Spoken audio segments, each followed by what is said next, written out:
j'ai 4 consoles avec tout un tas de jeux. En fait, on a des jeux de combat, des jeux d'aventure. On a un jeu... 4 consoles, des dizaines de jeux. Théo, 13 ans, passe tout son temps libre, cramponné à sa manette. Je crois pas qu'il y a un jour sans que j'y joue, quoi. Théo joue en moyenne 2 heures par soir pendant la semaine. Le week-end, ça peut monter jusqu'à 4 à 5 heures d'affilée. Ses jeux préférés, les jeux de combat, forcément violents. Pour tirer, il y a les armes de précision, les lance-roquettes. Quand il pète, il fait même des trous dans le matelas. Tout ça.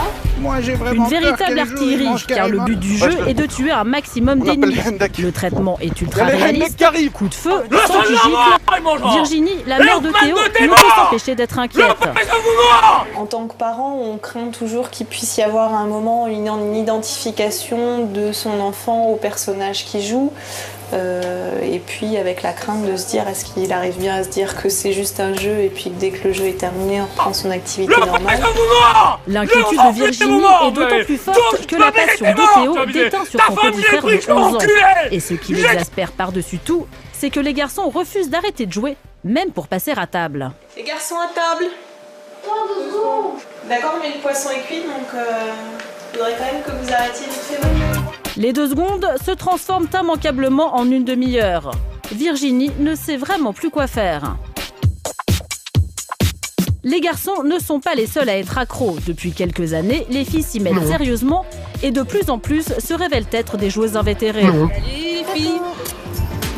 Sacha et sa copine Kenza ont 10 ans. Tous les jours après l'école, elles se ruent sur leur console. Mais en ce moment, leur jeu favori se joue en ligne, via Internet.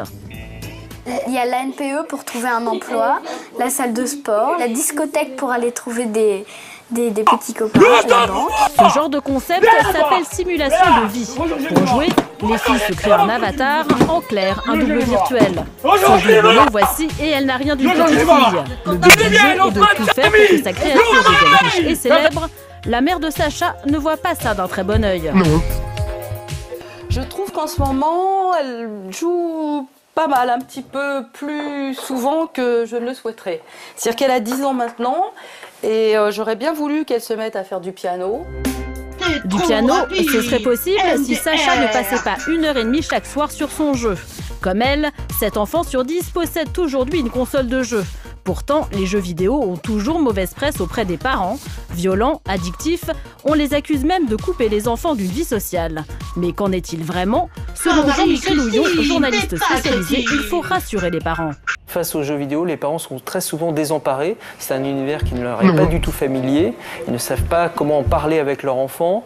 Ils ne maîtrisent pas les règles, le jargon. Ils ne savent pas vraiment comment l'aborder. Il y a à peu près un Français sur 3 qui joue soit très régulièrement, soit de temps en temps. Donc on peut dire que énormément de gens jouent aux jeux vidéo et s'en portent très bien.